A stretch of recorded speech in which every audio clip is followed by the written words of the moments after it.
자, 지금부터 이제 여러분들이 3과목을 시작하도록 하겠습니다. 이제 1, 2과목을 마치셨기 때문에 이제 반 끝났습니다. 이제 3과목, 4과목이 남았는데 이번 시간에는 3과목의 앞부분에 시작을 하겠습니다. 3과목은 유통 화장품 안전관리입니다. 우리가 화장품을 만들었으면 이제 화장품 유통을 시켜야 되겠죠. 그럴 때 그 화장품이 소비자들, 국민한테 어떤 위해를 만들어내면 안 되겠죠. 그렇기 때문에 안전하게 유통 판매를 할 수 있도록 해야 되는데 그거에 대한 내용이 진행이 되겠지만 기본적으로 안전하게 유통 판매를 하기 위해서는 화장품의 품질 관리, 이 화장품이 제대로 만드는 것도 중요하겠죠. 그러려면 화장품을 만드는 장소, 즉 작업장, 화장품 제조 공장, 작업장 또는 작업소라고 얘기하는데 작업소하고 그 다음에 그러니까 세 가지 위생 관리가 필요하거든요. 첫째는 작업장에 대한 거, 공장입니다. 제조업자, 공장. 그 다음에 두 번째는 거기서 일하는 사람, 작업자, 그리고 거기에 사용되는 시설이라든가 뭐 기자재 같은 설비 같은 것을 가장 위생으로 관리를 해야 되는 세 가지가 필요한데 그 세 가지 위생 관리가 바로 제조업자가 하는 것에 해당되지만 그 세 가지가 바로 유통 화장품 안전관리 앞부분에 있습니다. 그리고 뒤에 가서 이제 우리가 본격적으로 유통 화장품 안전관리 해가지고 비의도적으로 뭐 유래된 물질에 대한 뭐 시험이라든가 여러 가지 그 성분에 대한 얘기가 나오거든요. 근데 앞부분은 주로 화장품 제조업자가 하는 일 중에서 작업장, 작업소입니다. 그리고 작업자, 그리고 시설이나 기구에 대한 이 세 가지에 대한 위생 관리에 대한 얘기를 합니다. 근데 이번 시간에는 작업장, 작업소에 대한 얘기를 하도록 하겠습니다. 자, 그래서 첫째, 작업장의 위생 기준 및 위생 상태를 체크하는 거고요. 그리고 그 작업장의 위생 유지 관리를 해야 됩니다. 위생 기준이 있어야 되겠고, 그다음 위생 상태가 필요하겠죠. 그다음에 그걸 어떻게 유지를 할 수 있는가? 그리고 그 위생을 유지하기 위해서는 뭐가 필요할까요? 세제하고 소독제가 필요한데 세제는 닦아내는 거고 소독제는 우리가 균을 죽이는 거기 때문에 그것의 종류하고 사용하는 방법에 대해서 알아보는 시간을 갖도록 하겠습니다. 자, 기본적으로 화장품의 작업장은요. 여기 나온 대로 화장품의 생산시설, 그러니까 작업장, 일하는 장소죠. 그 안에 들어있는 생산시설, 그건 뭐 설비와 기기가 있겠죠. 그리고 그게 들어있는 건물, 작업실, 건물 내 통로, 갱의실, 손을 씻는 시설들을 포함해서 모든 기본적으로 들어가 있는 그 설비를 얘기하는 거죠. 그죠? 그리고 나서 그 안에 들어있는 원료, 포장재, 완제품, 설비, 기기, 이걸 만드는 거죠. 어떤 여러 가지 드럼이라든가 어떤 기구 같은 게 있을 거 아니에요. 그죠? 측정하는 거. 그런 것들이 주위 환경 변화로부터 보호를 받아야 되겠죠. 그리고 그 화장품의 종류라든가 양이라든가 품질 등 각 제품 생산에 적합해야 하며 직원이 안전하고, 그러니까 여기 나온 설비와 기구, 그리고 건물, 작업실, 그죠? 그 다음에 뭐라고? 직원이 안전하고 위생적으로 작업을 종사할 수 있도록 하는 거. 설비, 기구, 그 다음에 건물, 작업실, 그죠? 그 다음에 직원에 대한 이 세 가지가 바로 화장품 작업장 안에서 위생 관리를 해야 될 세 가지 대상이 되겠습니다. 자, 그러한 게 전부 다 뭘로 우리가 규정을 하고 있냐면 바로 우리가 앞에서 말씀드렸던 CGMP입니다. CGMP가 뭐라 그랬나요? 우수 화장품 제조 및 품질 관리 기준이라 그랬죠. 이건 주로 이제 제조업자가 우리가 가장 이상적으로 제품을 만들 수 있도록 하는 그런 규정이 있는데 그게 바로 CGMP가 되겠습니다. CGMP를 따르는 게 되게 어렵습니다. 보통 화장품 회사가 제조업체가 한 2,000군데 된다 그러면 그 중에 CGMP를 따고 있는 회사는 한 150군데밖에 안 돼요. 그 정도로 한 10%에서 15%밖에 안 되기 때문에 되게 CGMP를 따르고 있는 회사가 되게 좋은 회사라고 할 수가 있는 건데 기본적으로 CGMP는 이런 3대 요소를 가지고 있습니다. 그게 바로 세 가지가 있는데 이것도 아마 오지선다로 나온다 그러면요. 인위적인 과오의 최소화 1번이죠. 그 다음 2번은 미생물 오염으로 인한 품질 저하 방지, 그 다음 3번은 교차 오염으로 인한 품질 저하 방지, 4번은 고도의 품질 관리 체계 확립, 그럼 5번은 다른 걸 집어넣을 수 있겠죠. 그죠? 그렇기 때문에 CGMP 3대 요소도 기억을 하셔야 되겠습니다. 자, 그런데 CGMP에서는요, 화장품을 제조하고 품질 관리의 적합성을 보증하기 위해서 아래와 같은 네 가지 서류를 작성 보관할 것을 요구하고 있습니다. 다시 한번. CGMP에서는요, 제조 및 품질 관리에 대한 적합성을 보증하기 위해서 네 가지 서류를 보관하고 있어야 되는데, 누가? 화장품 제조업자가 있죠. 그죠? 그럴 때 제품 표준서, 가장 기본입니다. 뭐라고요? 제품 표준서, 그다음에 품질 관리 기준서, 그다음에 이제 제조에 대한 제조 관리 기준서, 제조 위생 관리 기준서. 그래서 제조 관리, 제조 위생 관리 기준서. 네 가지가 바로 우리 그 CGMP에서 제조 및 품질 관리의 적합성을 보증하기 위한 서류입니다. 그래서 작성 보관해야 되겠죠. 우리가 앞에서 기억나는 게 제조업자가 보관해야 될 서류가 네 가지가 있었죠. 그게 뭐였어요? 제품 표준서, 좀 비슷해요. 제품 표준서, 그다음에 품질 관리 기록서, 여긴 기준서죠. 기록서가 있어야 되고, 그다음에 제조 관리 기록서, 그다음에 제조 관리 기록서, 제조 관리 기준서. 다시 뭐라고요? 제품 표준서.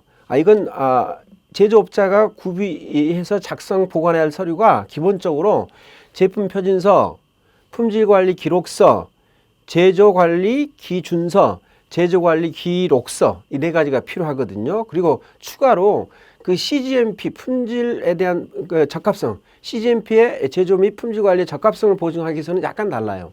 아까 제가 품질 관리 기록서는 그 제조업자가 보관해야 되는 건데, 적합성을 보증할 때는 기준서예요. 그리고 제조 관리 기준서하고 제조 위생 관리가 포함이 되거든요. 특히 이 적합성에 대해서는 제조 위생 관리 기준서가 중요하게 얘기를 하고, 우리가 원래 제조업자가 갖고 있어야 될 것은 제조 위생 관리 기준서보다는 뭐 제조 관리 기준서, 그리고 제조 관리 기록서. 기억나죠? 그 다음에 책임 판매업자가 의무적으로 두 가지 갖고 있어야 할 서류가 제품 표준서하고 품질 관리 기록서, 그 두 가지죠. 우리 여러분이 이런 꼭 우리가 갖고 있어야 될 그 서류에 대해서는 기억을 좀 해야 되겠습니다. 자, 작업장에 대한 얘기입니다. 작업장에서 건물에 대한 얘기인데요. 건물은요, 제품이 보호되도록 할 것, 그리고 청소가 용이하도록 할 것, 필요한 경우에는 위생관리 및 유지관리가 가능하도록 할 것, 그리고 제품 원료 포장재에 대해서 혼동이 되지 않도록 구분해야 되겠죠. 그다음에 여러 가지 그 상황에 대해서 청소하는 것을 고려해서 설계를 해야 된다는 거, 이건 읽어보시면 되겠습니다. 자, 시설에서도 재밌는 게 읽어보시면 되겠지만은요, 기본적으로 당연히 뭐 제품의 종류라든가 제형에 따라서 적절히 구획 구분된다는 거, 이 구획 구분 제가 나중에 하겠지만은요, 서로 이 분리해 가지고 둔다는 얘기거든요. 따로따로 둔다는 얘기예요. 교차 오염 우려가 없을 것, 가장 기본이죠. 그 다음에 바닥, 벽, 천장은 가능한 청소가 쉽도록 매끄러운 표면을 지니고 있을 것. 그 다음에 소독제 같은 것에 부식성에 저항력이 있을 것. 환기가 잘 되고, 당연하죠. 환기가 잘 되는 거 청결할 것. 그리고 가능한 외부하고 연결된 창문은요, 열리지 않는 게 좋아요. 창문을 우리가 환기시킨다고 창문을 열어두는 게 일반적인 건데, 화장품 공장, 작업장에는요, 우리가 환기시킨다는 것이 창문을 여는 게 아니고 이 환기 장치가 있습니다. 환기 장치. 그리고 우리가 얘기 나온 대로 이제 뒤에서 하겠지만은요, 공기 조화 시설이라는 게 공기 조화 시설. 화장품 내에 화장품을 제조하는 공장 내에는요, 공기 조화 시설을 갖추고 있어야 됩니다. 창문을 여는 게 아니고 그 네 가지가 있습니다. 그 네 가지가 간단히 얘기하게 되면요, 첫째는 어떤 유해균이라면 진균, 세균 같은 거 있거든요. 그래서 그거에 대해서 체크하는 게 공기 정화기라 해서 청정도를 체크하는 게 있어요. 청정도. 그 다음에 이제 먼지 같은 게 있으면 안 되니까 이게 공기 정화기, 청정도를 체크하는 게 하나 있고, 이건 어떤 균에 대한 걸 체크하는 거고, 그 다음에 먼지 같은 거에 대해서는 청정도가 아니고 이것은 그 송풍시키는 거야. 송풍. 그 다음에가 온도, 그 다음에 습도. 요 네 가지가 4대 공기 조화 시설이 되겠습니다. 뒤에서 하셨는데, 이런 식으로 절대 창문을 여는 게 아니에요. 환기가 잘 되고 청결하는데 외부와 연결된 창문은 가능한 열리지 않도록 해야 된다는 거. 그 다음에 밑에는 나왔죠. 특히 수세실하고요, 화장실은 접근이 쉬워야 하나 생산구역과는 분리되어 있을 거. 그러니까 여기서 우리가 구획, 구분, 분리 세 가지가 있거든요. 이렇게 따로따로 두는 것 중에서 분리가 가장 방이 따로 있는 거예요. 완전히 분리시킨다는 얘기죠. 리자가 떨어질 리자잖아요. 그러니까 이 방이 없어야 된다는 얘기예요. 그러니까 생산시설 안에, 생산시설이 뭡니까? 원료를 넣어가지고 생산하는 곳이 있죠. 그죠? 이렇게 혼합시키는데 그 시설 내에는 뭐가 없어야 한다고요? 이게 나온 대로 수세실하고 화장실은 그 어떤 이렇게 생산 구역하고 같이 있으면 안 된다는 얘기는 바로 손이라든가 혹은 대장균, 우리 화장실 대장균이 있을 수가 있으니까 그게 오염될 수 있기 때문에 이건 완전히 분리시킨다는 거. 그 다음에 구획 구분은 좀 뒤에서 설명하겠습니다. 자, 조명에 대한 얘기가 나왔고요. 그리고 온도나 습도를 유지할 수 있는 아까 얘기했죠. 공기조화시설. 뭐라고요? 공기조화시설. 4대 공기조화시설이 필요하거든요. 뒤에서 합니다. 자, 그리고 효능이 입증된 세척제하고 소독제. 세척제는 뭐 이렇게 표면에 묻어있는 이물질을 제거하는 거고, 소독제는 표면에 묻은 어떤 미생물을 제거하는 거죠. 완전히 다르죠. 그죠? 그런데 이것은 제품의 품질에 영향을 주는 소모품을 사용하면 안 되겠죠. 그죠? 이런 화장품을 제조할 때 쓰는 탱크 같은 게 그 탱크 안에 넣는 어떤 원료의 품질의 이상을 처리하면 안 되겠죠. 보통 스테인리스 통으로 되어 있거든요. 그래서 당연히 제품의 품질에 영향을 주지 않는 소모품을 사용을 해야 되겠죠. 그죠? 그리고 사용 목적에 적합하고 설비에 대한 얘기입니다. 청소가 가능하며 필요한 경우에는 위생 유지 관리가 가능해야 한다. 자동화 시스템을 도입한 경우도 똑같다 이겁니다. 그리고 항상 건조한 상태로 유지해서 먼지, 얼룩 또는 다른 오염이 되지 않도록 할 것. 그리고 제품이 청소, 소독제와 화학 반응을 일으키지 않는 게 또 중요합니다. 제품 및 청소, 소독제하고 화학 반응을 일으키지 않는 것이 왜? 그 소독했던 게 제품에 대한 원료가 화학 반응 시켜가지고 일으켜서 제품을 변질시키면 안 되니까 당연하죠, 그죠? 또 설비 계속 얘기합니다. 그리고 설비 등의 위치는 원자재나 직원의 이동으로 인하여 제품의 품질, 이게 교차 오염이라 그러는데 원자재나 직원의 이동으로 인해서 제품의 품질에 영향을 주지 않을 것. 용기는 먼지나 수분으로부터 내용을 완전히 보호를 할 수 있는 그런 화장품 제조 공장 가보게 되면 뭐 원료, 그 다음에 뭐 반제품, 뭐 벌크제 이것도 전부 다 완벽하게 밀봉이 되어 있습니다. 그리고 제품 설비가 오염되지 않도록 배관 및 배수관을 설치하며 배수관이 역류되면 안 되겠죠. 당연히 청결을 유지할 것. 그리고 이런 여러 가지 천정 주위의 테드루프 파이프 덕트 같은 건요 노출이 안 되는 게 좋겠고요. 파이프는 받침대 등으로 고정해서 벽에 닿지 않게 하는 게 좋아요. 벽에 닿지 않게 하는 거. 그리고 청소가 용이하도록 만들 것. 뭐 했던 얘기입니다. 시설 및 기구에 사용되는 소모품은 제품의 품질에 영향을 주지 않을 것. 그러니까 시설이나 기구에 이렇게 중간에 연결구가 있을 거 아닌 거죠. 그럴 때 이제 고무바퀴 같은 거 있는데 그것들이 어떤 제품의 품질에 영향을 주면 안 되겠죠. 자, 말씀드린 대로 화장품의 작업장은요, 서로 같이 두게 되면 제품의 품질의 이상을 처리할 수 있기 때문에 이걸 따로 이렇게 분리하는 방법에 대해서 따로따로 보관하는 방법이 있는데 세 가지가 있습니다. 그게 분리가 있고, 그 다음에 구획이 있고, 구분이 있습니다. 지금 얘기한 대로 원자재라든가 원료라든가 기자재, 뭐 포장 용기 같은 게 있을 거 아니에요. 그죠? 그 다음에 내용물에 대한 거. 내용물은 뭐가 있습니까? 반제품, 벌크 제품, 완제품. 그리고 이런 것들에 대한 보관 장소를 어떻게 한다고요? 분리하거나 구획하거나 구분하는 거예요. 그러면 완벽하게 방이 따로 있는 거. 그건 제가 뭐라는 분리. 분리가 별개의 건물로 됐다라고 하는 거. 그 다음에 구획은 뭐냐면요. 구획은 에어 커튼이라든가 이런 커튼 같은 거, 칸막이 같은 거 있죠. 그런 여기 나왔죠. 벽이라든가 또는 칸막이, 에어 커튼. 저는 이걸 어떻게 했냐면요. 커튼을 획 친다 그랬잖아요. 획이니까 구획 이렇게 생각해서 커튼이라든가 칸막이라든가 벽 같은 것이 바로 구획이란 말을 쓰는 거고요. 그 다음에 구분은 그야말로 분리하는 거. 이 분리가 좀 다른 거죠.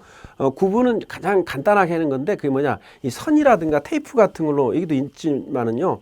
선이나 이렇게 테이프 같은 걸로 따로따로 이렇게 분리해 놓은 거. 그걸 갖다 뭘 한다고요?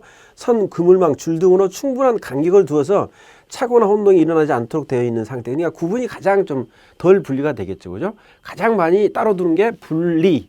그 다음에 아까 얘기했던 벽이라든가 칸막이라든가 뭐라고요? 에어커튼 같은 게 획 친다 그랬죠. 그 다음에 구분은 선이라든가 줄을 이용해서 하는 거.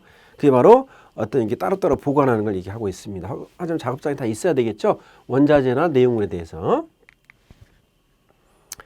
자, 화장품 작업 시설을 보게 되면요. 아까 얘기한 대로 건물은 교차 오염, 혼동 방지. 그러니까 어떤 내용물을 갖고 움직이면서 또는 어때요? 보관할 때 이것들이 교차 오염이 안 되도록 다 잘 이렇게 따로따로 보관해야 되겠죠. 동선 흐름을 체크를 해가지고 설계를 해야 된다는 거. 자, 보관 구역은 통로는 교차 위험이 없어야 하며 매일 바닥에 폐기물을 치워야 된다.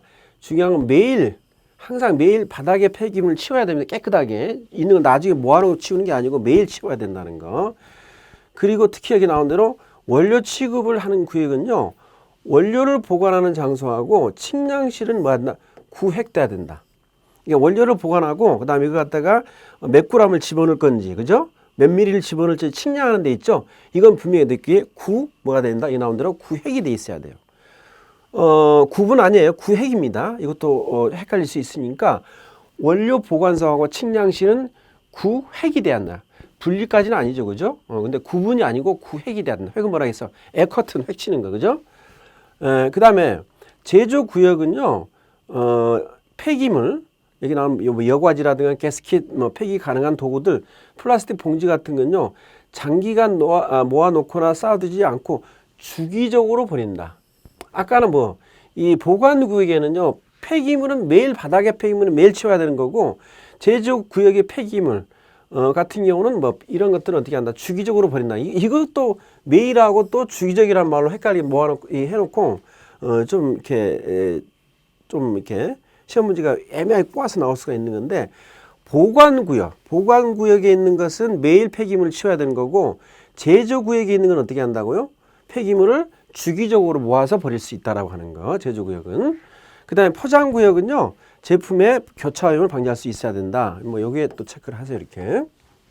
자, 말씀드린 대로 공기조화 시설이 있는데, 공기조화라는 걸 화장품을 이제 제조를 하게 되면은요, 가장 문제는 뭐가 있냐? 미생물 오염이 될 수 있는 게 가장 문제겠죠. 두 번째가 먼지라든가 이게 있으면 안 되겠죠. 그래서 먼지에 대한 걸 체크하는 거. 그 다음에 온도가 너무 높거나 낮으면 안 되겠죠. 그 다음에 습도가 마찬가지로 너무 높거나 낮으면 안 되는 게 네 가지예요. 그러니까 미생물에 대한 거, 먼지에 대한 거, 온도, 습도 이 네 가지를 우리가 조화하는 장치가 필요합니다. 그래서 우리가 창문 같은 거 하는 게 아니고 철저히 조화 시설을 이용해 가지고 제조 작업장, 제조 시설의 작업장을 관리를 해야 됩니다. 청결하게. 그럴 때 4대 요소가 있는데, 첫째 아까 말씀드린 대로 청정도라는 것은 미생물에 대한 겁니다.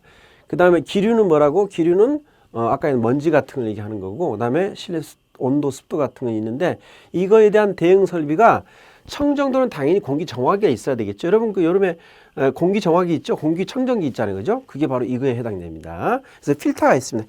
헤파 필터가 있고, 그죠? 그 다음에 또 필터가 3가지가 있는데, 그런 것들이 바로 공기 정화기에 해당되는 거고, 그리고 이제 실내 온도에 대해서는 열 교환기가 들어가는 거고, 습도는 가습기 기본이죠, 그죠? 그 다음에 기류, 먼지에 대한 것은 송풍기를 이용한다는 거. 4가지가 있습니다. 이게 이제 공기 조화기 시설을 해가지고 AHU라고 하고 있습니다. 이게 화장품 작업장에 필히 설치가 돼야 된다는 것. 자, 그 다음에 화장품 작업장은요, 이 청정도를 꼭 구분을 해야 됩니다. 청정도. 이거 시험에 항상 나오는 겁니다. 청정도.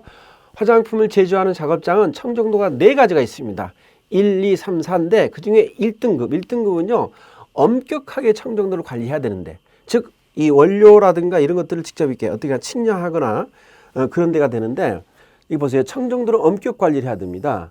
그리고 클린벤치. 여러분들 완전히 무균실이 있어가지고 손만 집어넣어서 이렇게 원료를 섞는 거 있죠, 그죠? 이런 게 바로 이제 클린벤치가 되는데, 그게 무균 작업 실험대가 되고, 그리고 거기에는요, 공기 아까 기류 송풍기 있었죠? 송풍기가 1시간당 20회가 돌아가야 됩니다. 송풍기가 20회 이상이 돼야 된다는 거. 그 다음에 차압 관리라는 게 실내는 어떻게 해요? 양압이 되고 바깥쪽은 음압이 돼야 되겠죠. 높은 데서 밖으로 나갈 수 있게끔, 그죠? 근데 외부가 양압이 되면 안 되겠죠. 밖에 안으로 들어올 수 있는 거니까 이런 식으로 내부는 양압이 되고 외부는 음압이 되도록 하는 차압 관리를 해야 되겠죠. 그 다음에 낙하균, 떨어지는 균 있죠? 진균, 세균이 있는데, 그 다음에 부유균, 떠다니는 균이 있는데, 낙하균은 시간당 10개 정도면 되고요. 그 이내가 돼야 되겠죠. 그리고 부유균은 세제곱센티미터당 20개. 그러니까 부유균이 떠다니는 거니까 어떤 면적을 얘기를 해야 돼요. 세제곱미터당 20개 정도 그 이하가 돼야 되겠죠. 그리고 항상 어때요? 이런 1등급에는 이 작업복을 입고 그다음에 모자를 쓰고 작업화를 따로 우리가 구별하고 우리가 작업을 해야 되겠죠. 그다음에 2등급은요. 우리가 2등급이 일반적으로 얘기하는 거죠. 2등급이 주로 이제 화장품에 대한 건데, 화장품 내용물이 노출이 되는 작업실이 뭐라고? 2등급이라는 거. 뭐라고요? 화장품의 내용물이 노출이 되는 곳입니다. 원료까지 포함이 되겠죠, 그죠? 그 다음에 이것들은 제조실이라든가 성형실, 충전실, 내용물 보관소, 그리고 원료 측량실, 미생물 실험실 이런 것들이 2등급이 되는 거예요. 이런 것들이 왜 이런 것들이 이제 그 따로 가져와 가지고 원료를 이게 혼합할 때 내용물이랑 원료가 외부에 노출이 될 수 있는 거기 때문에 이걸 좀 잘 기억을 하세요. 그리고 이것은 아무래도 1등급보다는 이 송풍, 기류를 바꾸는 건 10회 이상. 아까는 20회였죠? 이게 그 반이 된다는 거. 그리고 똑같이 차압 관리한다는 거. 그 다음에 낙화기류는 어떻게 되냐면요. 아까 그 20회, 시간은 20회라 그랬잖아요. 그죠? 20회 이렇게 송풍이 되는 건데, 이건 낙화기류는, 균에 관해서는요, 30개입니다. 아까는 10개 했었죠. 근데 이게, 3배 정도까지 오케이 되는데, 저는 이거 어떻게 했냐면요. 1등급에 그 송풍되는 게 20회하고 낙화균 10개를 더한 게 30. 이렇게 저는 했어요. 그리고 송풍은 반이 된다는 거. 그 생각하고. 그 다음에 부유균은 아까 그 앞에서 1등급은 20개 했잖아요. 1세제곱미터당 몇 개? 20개인데 10배입니다. 10배 정도 있어도 오케이 된다는 얘기인데 200개까지 가능하다는 얘기입니다. 그리고 당연히 기본적인 우리가 착용을 해야 되겠죠. 그죠? 있고. 그래서 이 숫자 꼭 기억하세요. 1등급에 송풍하는 건 시간당 20회 이상 해야라는 얘기죠. 그 다음에 2등급은 10회 이상 해야 되는 거고, 그 다음에 우리가 낙하균 같은 경우는 1등급에서는 10개 이하고 2등급은 2개 더해서 30개. 그 다음에 부유균은 앞에서는 20개고 200개 된다는 거 꼭 기억하세요. 자, 3등급은요. 화장품 내용물이 노출이 안 되는 겁니다. 그러니까 포장실 같은데. 화장품을 이제 우리가 포장하잖아요. 그죠? 이렇게. 뭐 2차 용기 포장하거나 이 포장한 데 같은 경우는 1차 포장에는 해당이 안 되겠죠. 1차 포장은 내용물이 노출이 되는 거니까 그때는 2등급이 돼야 되는 거고, 일반적으로 뭐 박스 처리하는 걸 얘기하겠죠. 그럴 때는 내용물이 노출이 안 되는 곳인데 그것은 뭐라고 3등급이 해당이 되는 거고, 여기서는 차압 관리만 하면 되는 겁니다. 아까 얘기한 대로 무슨 송풍 하는 게 시간당 뭐 아까 10회, 20회가 아니고 그건 상관없이 그냥 차압 관리만 하면 되는 거고, 그 다음에 갱의, 옷을 갈아입고 와야 되는 거. 우리가 아까 작업복이 있었죠. 똑같은 건데 특히 옷을 갈아입는 거라든가 포장재 외부 청소 후 반입한다는 거. 옷을 갈아입고 와야 된다는 거하고 당연히 작업복을 입어야 되겠죠. 그죠? 그 다음에 포장재를 외부 청소를 하고 나서 들어와야 된다는 거. 그 다음에 4등급은요. 이건 일반 작업실인데 이건 내용물을 완전히 이렇게 막아서 완전 폐색을 시킨 겁니다. 그래서 포장재 보관소, 완제품 보관소, 보관소가 다 그렇잖아요. 그죠? 원료 보관소, 갱의실, 옷 갈아입는 것도 어디에 4등급이에요. 이런 것이 바로 4등급이라는 거. 이것도 잘 기억하세요. 이것하고 4등급에 이것하고 이것도 뭐냐 환기장치만 있으면 됩니다. 무슨 뭐 차압 관리 할 필요 없이. 이 4등급의 내용 이거 하고요. 그 다음에 여기는 분명히 갱의실, 옷 갈아입는 데는 4등급이에요. 근데 3등급은 옷 갈아입는 거 옷을 갈아입고 오라는 소리입니다. 갱의. 예? 옷을 갈아입고 이 3등급 안에 들어간다는 얘기고, 4등급이 바로 옷을 갈아입는 장소를 얘기하는 거고. 알겠죠? 근데 4등급하고 4등급의 포장재 보관소, 완제품 보관소, 관리품 보관소, 원료 보관소라고 돼 있죠? 완전 보관소는 완전히 밀폐되어 있는 거예요? 밀폐가 되어 있는데 2등급 보게 되면요. 제조실, 성형실 중 내용물 보관소라는 게 있거든요. 내용물 보관소가 따로 없잖아요. 그죠? 좀 헷갈리겠죠. 그죠? 내용물이나 완제품이나 뭐 똑같이 생각할 수 있는데 이 내용물 보관소 같은 경우는 제품을 우리가 이게 내용물이 노출되는 거기 때문에 내용물을 보관할 때 같은 경우는 내용물이 노출이 될 수가 있거든요. 그래서 그런 얘기를 하는 거고, 이때는 완전히 밀봉된 상태로 보관하는 거고, 근데 내용물은 뭐라고 또 다시 어떤 걸 진행해야 되기 때문에 그걸 열 수가 있기 때문에 내용물 보관하는 것을 갖다가 돼요. 내용물을 이렇게 포장을 열 수가 있기 때문에 화장 내용물이 노출될 수 있는 작업실이 되겠죠. 그죠? 그래서 우리가 이게 서로 다르다는 거 기억을 하셔야 되겠습니다. 좀 헷갈릴 수 있겠죠. 그죠? 자, 그 다음 이제 말씀드린 대로 낙화균이라든가 부유균이 있다 그랬죠. 특히 이 떨어지는 균이 되게 문제가 되거든요. 떨어지는 건 낙화균이라는데 그 낙화균을 측정할 장소의 측정 위치 선정 및 노출 시간 결정인데, 자, 낙화균에 대한 얘기입니다. 측정 위치에 대한 건데, 일반적으로 작은 방을 측정하는 경우에는 약 5개 정도에서 측정하면 됩니다. 작은 방, 큰 방은 더 많이 있어야 되겠죠. 그죠? 5개에서 그러니까 이 작은 방 같은 경우는 5군데에서 측정하면 된다 이거죠. 근데 큰 방 같은 경우는 5개 이상 측정을 해야 되겠죠. 그 다음에 방 이외 격벽 구역이 명확하지 않은 장소, 뭐 복도나 통로 등에서는 공기의 진입, 유통, 정체 등의 상태를 고려해서 전체 환경을 대표한다고 생각되는 장소를 선택한다는 거. 그리고 측정하는 방의 크기와 구조에 더 유의해서 5개소 이하로 측정이 되면은 올바른 평가를 얻기가 어려우며, 그러니까 5개 항상 이상, 아까 있죠, 5개 이상을 측정해, 5개소, 5군데에서 측정해야 된다는 얘기인데, 벽에서 30cm 떨어진 곳이 좋다는 겁니다.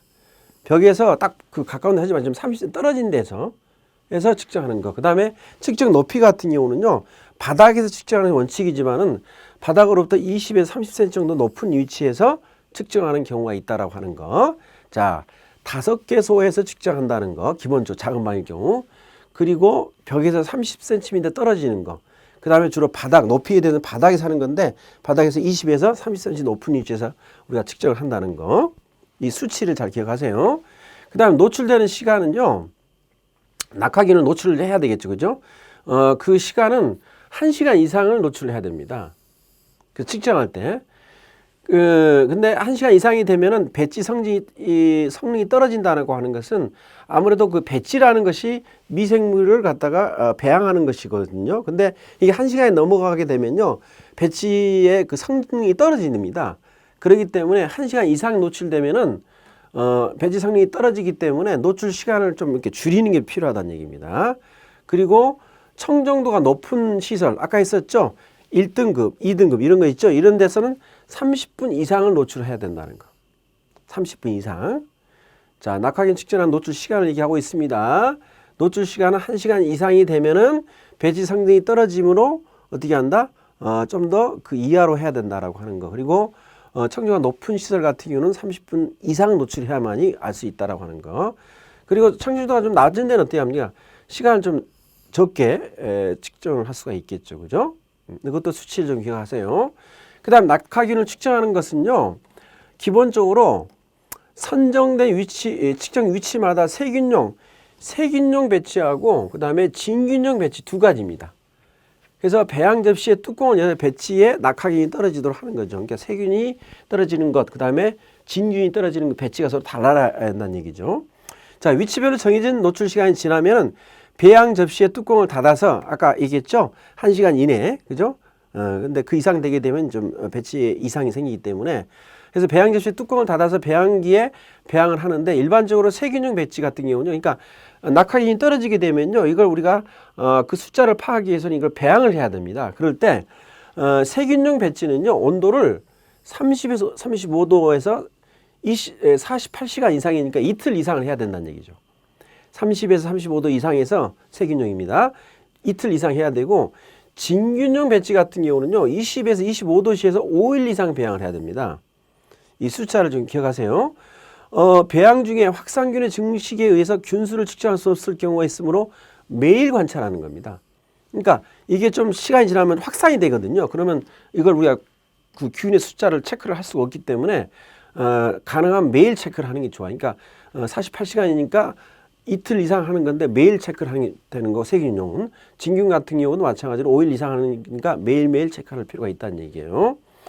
자, 그래서 우리가 단위 시간당 집락수를 산출한다는 거, 시간별로 집락수를 체크한다는 게 낙하균을 측정하는 방법이 되겠습니다. 이것도 좀 반복 읽으셔야 되겠네요. 그죠? 자, 이렇게 해서 우리가 낙하균 측정에 대한 얘기 했었고, 그러면 이제 작업장에 대한 것 중에서 배관, 배수관하고 덕트에 대한 얘기인데, 읽어보면 우리가 대충 알 수 있는 내용입니다. 별로 어렵지 않아요. 배수관, 배관 및 덕트에 대한 거. 포장 설비에 대한 겁니다. 포장 설비, 이것도 읽어보시면 크게 문제가 안 됩니다. 자, 작업장에 대한 위생에 대한 얘기입니다. 위생에 대한 것도 읽어보는데, 세 번째, 제조 시설이나 설비의 세척에 사용되는 세제 또는 소독제는 효능이 입증된 것을 사용하고, 우리가 앞에서 했었죠. 그죠? 그리고 또 하나는 뭐, 잔류, 남으면 안 되겠죠? 어떤 그 제품의 어떤 성능에, 효능에 좀 이상이 처리할 수 있는 거기 때문에 잔류하거나 적용하는 표면에 이상을 처리하지 않아야 된다. 그리고 제조 시설이나 설비는 적정한 방법으로 청소를 해야 되고, 필요한 경우는 위생관리 프로그램을 운영해야 된다. 자, 이 방충 대책의 구체적인 얘기가 있습니다. 벌레죠. 기본적으로 틈이 없도록 할 거. 창문을 만들지 말까? 아까 얘기했죠? 공기 조화 시설 하는 거예요. 그 다음에 차광. 창문은 차광을 해야 되고 야간에 빛이 밖으로 나가지 않게끔 한다. 이유는 벌레가 들어올 수 있는 거기 때문에. 그리고 배기구, 흡기구는 필터를 당연히 달아야 되겠죠. 폐수구에 트랩을 단다. 그죠? 문 아래쪽에는 스커트를 설치한다. 뭐 이거 읽어보시면 되겠습니다. 자, 그런데 방충 방서 절차를 보게 되면요. 이건 좀 기억해야 됩니다. 보세요. 먼저 현상을 파악합니다. 사계절에 걸친 벌레의 상황 조사, 특징 파악을 하고 방제 체제를 입안하고 그 다음에 그거에 대해서 제조 시설, 방충 체제를 확립해야 됩니다. 시설의 구조라든가 또는 방제기에 대해서 제조 시설의 방충 체제를 확립하고 그런 다음에 방충 체제를 유지를 해야 되겠죠. 시설 노후화의 청소 불량으로 체제가 저하될 수 있기 때문에 그리고 벌레의 경향도 표현하다 하는 방충 체제 유지하는 거. 그 다음에 모니터링 해야 되겠죠. 그리고 나서 모니터링이 끝나게 되면 현상 파악을 하고 개선을 해야 되겠죠. 이 순서 현상 파악을 하고 그 다음에 방충 체제를 확립하고 유지하고 방충 체제 유지하고 그다음에 모니터링을 하고 나서 현상 파악을 한다라고 하는 거. 이 순서는 기억을 하셔야 됩니다. 자, 유지 관리. 작업장을 유지를 해야 됩니다. 오랫동안 그 문제가 되지 않도록 유지를 해야 되는데 건물 시설 및 주요 설비는 정기적으로 점검하여 화장품의 제조 및 품질 관리에 지장이 없도록 유지 관리 기록까지 해야 됩니다. 유지하고 관리하고 기록을 해야 됩니다. 결함 발생 및 정비 중인 설비는 적절한 방법으로 표시하고 고장 등 사용이 불가할 경우는 꼭 표시를 해야 되겠죠. 고장이라고. 자, 세척한 설비는 다음 사용 시까지 오염되지 아니하도록 관리할 것. 모든 제조 관련 설비는 승인된 자만이 접근 사용해야 된다. 당연하죠. 제품의 품질에 영향을 줄 수 있는 검사, 측정, 시험 장비 및 자동화 장치는 계획을 수립하여 정기적으로 교정 및 성능 점검을 하고 기록해야 된다. 유지관리 작업이 제품의 품질에 영향을 줘서는 안 되겠죠. 자, 근데 유지관리에 대한 얘기 중에서 유지관리 중에서는 유지관리를 하는 건요. 이게 고장이 되고 나서 그 다음에 유지를 하는 게 아니고 수리하는 게 아니고요. 예방적 활동이 들어간다는 거. 예방적, 미리미리 그게 문제가 안 되도록 예방에 대한 예방적 활동이 들어간다는 거하고 당연히 유지보수는 들어가죠. 그 다음에 정기적으로 검교정을 해야 된다는 거. 그러니까 유지관리면 유지보수와 그러니까 유지관리 그러면 유지보수라고 한번 생각하지 말고 예방적 활동을 해야 된다는 거. 그 다음에 뭐 그에 대해서 정기적으로 검교정해야 한다는 거. 이걸 나눠서 세 가지 나눈다는 거 중요합니다. 그래서 이 나온 대로 예방적 활동이 중요하다. 설비마다 절차서를 작성하며 유지하는 기준을 절차서에 포함시킨다. 밑에는 읽어보시면 되겠습니다. 유지관리에 대해서 세 가지가 이게 나눈다는 걸 기억하세요. 자, 이제 우리가 작업장을 위생을 유지하기 위해서 우리가 어떤 세제라든가 소독제를 사용하게 되는데 그것의 종류하고 사용하는 방법이 있는데 자, 청소를 한다라고 하는 것은 기본적인 정의를 읽어보세요. 청소하고 세척은 다르죠? 청소는 주위의 청소, 정리정돈을 포함한 시설의 설비의 청정화, 닦아내는 겁니다. 근데 세척은 특별히 설비 내부, 그 주위를 이렇게 청소를 한다, 주위를 갖다 정리정돈을 한다라고 하는 것은 청소고, 직접 설비를 어떻게 하는 거, 내부를 갖다가 세척화하는 작업은 세척이라는 얘기입니다. 다르죠, 그죠? 자, 청소와 세척 시 참고사항. 절차서를 작성한다. 판정 기준, 구체적인 유감 판정 기준을 제시한다. 그 다음에 세제를 사용한다면 사용하는 세제명을 써야 되고, 그 다음에 세제명을 정해놓고 세제명을 기록한다는 거.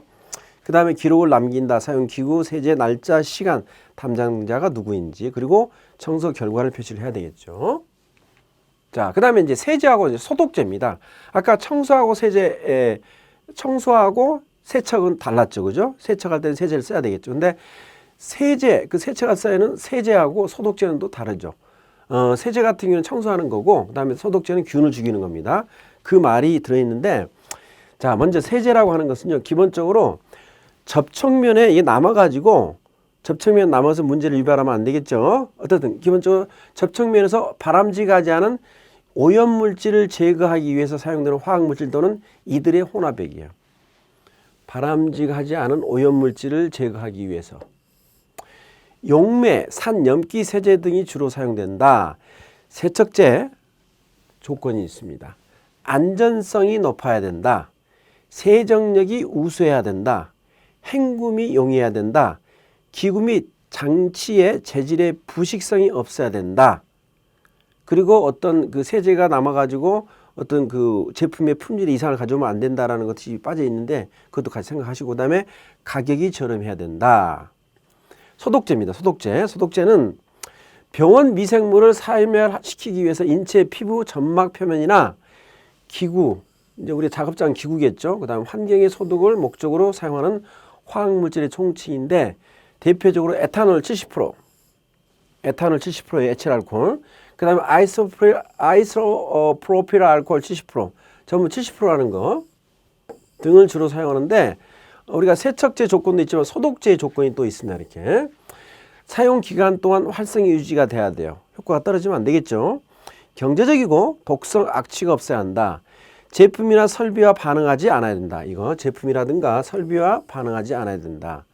기구 및 장치의 재질의 불식성이 없어야 된다. 그죠? 그리고 광범위한 항균 스펙트럼을 가져야 된다. 그러니까 한 균에만 해당되는 게 아니고 여러 가지 균에 그 항균 효과가 있어야 한다는 얘기입니다. 그리고 5분 이내의 짧은 처리에도 효과가 있어야 된다. 짧은 시간에 금방 이렇게 살균 효과가, 소독 효과가 있어야 되겠죠. 그 다음에 소독 전에 존재하던 미생물을 최소한 99.9% 엄청나죠, 그죠? 이상을 사멸 효과가 있어야 되겠다. 그리고 적용하는 방법이 쉬워야 된다. 그런 소독제의 조건이 있습니다. 특히 소독제 조건이 이게 중요하죠, 그죠? 자, 그리고 이제 세척을 하고 나서 확인하는 방법이 있는데요. 세척을 하고 나서 확인하는 방법. 먼저 눈으로 확인합니다. 육안 확인을 먼저 해야 돼요. 육안으로 안 되는 건 이렇게 천 같은 걸로 닦아가지고 닦아내기 판정을 합니다. 천으로 문질러 부착물 확인한다는 거. 천으로 설비 내부의 표면을 닦아내고 천 표면의 잔류물, 유무로 세척 결과를 판정한다. 천의 색은 전회 제조물 종류로 정하면 된다. 천의 크기나 닦아내기 판정 방법은 대상 설비에 따라 다름으로 각 회사에 결정한다. 천 대신 알코올 솜이나 거즈로 문질러 부착물을 확인한다. 보통은 흰색 천으로 하죠. 그죠? 그 다음에 이제 이것은 육안하고 천으로 닦아서 확인이 안 되는 건 린스액이라고 화학적인 분석을 해야 됩니다. 화학적인 분석. 그러니까 이것은 굉장히 밑에 나온 대로 복잡하지만은요, 수치로서 결과를 확인할 수 있으니까 되게 정밀하겠죠. 그래서 잔존하는 불용물을 정량할 수 없으므로 신뢰가 떨어진다. 잔존하는 불용물. 우리가 남아있는 것에 이 녹지 않는 물질은 정량할 수가 없답니다. 그거에 대해서는 우리가 린스액의 화학 분석은 좀 신뢰도가 좀 떨어지는 겁니다. 호수나 틈새기의 세척 판정에 이게 중요해요. 호수라든가 틈새기의 세척 판정에 적합함으로 반드시 절차를 준비해두고 필요할 때 실시한다. 호수나 틈새기에는 린스액을 이용해서 하는 게 좋아요. 자, 그래서 세 가지가 있다라고 하는 거. 자, 여기까지 작업장에 대한 위생 기준 및 위생 상태를 핵심한 위생 상태를 우리가 정리를 해보게 되면요. 기본적으로 화장품을 만드는 CGMP에서는요, 세 가지 위생 관리가 필요합니다. 작업장, 시설, 작업장 내 시설 기구, 그리고 작업자 세 가지가 위생 관리를 체크를 해야 되거든요. 그럴 때 먼저 작업장 위생 관리에 대해서는요, 여기 나온 대로 외부와 연결된 창문은 열리지 않도록 하고 공기 조화 시설 기억나죠? 밑에 나왔습니다. 네 가지로 우리가 실내에 대한 어떤 공기 같은 걸 우리가 체크를 해야 되겠죠. 좋은 환경을 만들어낸다는 것. 두 번째, 수세실, 화장실은 생산구역과 분리돼야 된다. 왜? 이게 오염될 수가 있기 때문에. 그리고 청소, 소독제, 세척제, 소독제는 설비와 화학 반응을 일으키지 않는 게 중요하고, 그리고 보관구역, 원료 보관, 뭐 내용물 보관, 그죠? 그리고 원료 취급구역, 뭐 이게 측량실이죠. 원료 보관소하고 측량실, 이렇게 무게 재는 거, 부피 재는 것은 구역을 해야 된다는 거. 제조구역, 포장구역도 당연히 우리가 분리돼 있어야 되겠죠. 그죠? 그 다음에 공기 조화 시설은 아까 얘기한 대로 청정도 같은 경우는 미생물에 대한 거, 세균, 진균 기억나죠? 그럴 때는 공기 정화기가 필요하고, 그리고 실내 온도는 열 교환기, 습도는 가습기, 기류, 먼지 같은 거죠. 그럴 때는 송풍기가 되겠습니다. 자, 시설 청정도에 대한 얘기입니다. 시설 청정도는 등급이 네 가지가 있다 그랬죠? 그럴 때 1등급은 청정도 엄격 관리입니다. 말씀드린 대로 송풍하는 게 시간당 20회 이상, 그리고 차압 관리하는 거. 그리고 1등급은 낙하균이 10개, 시간당 10개 이하. 부유균은 세제곱센티미터죠. 그죠? 이렇게. 부유균은 세제곱미터당 20개 이하. 오케이? 그 다음에 2등급은요. 화장품 내용물이 노출되는 작업실입니다. 내용물이 노출되는 거. 그럴 때 이 송풍기는 10회 이상 해야 된다는 거. 그리고 차압 관리하는 거. 낙하균은 제가 이거 2개 더해서 30개라고 그랬죠. 시간당. 그리고 부유균은 200개 세제곱센티미터당.